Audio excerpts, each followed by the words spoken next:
Okay, and this is the entrance to India Dormida. And it's very, very easy up until this point, and then later on it gets uphill quite quickly.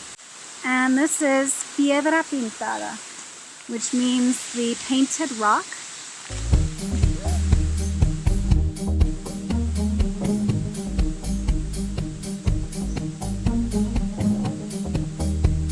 And this is the route to India Dormida, and on the way you have cascade after cascade. So this is one that only took about 10 minutes to get to.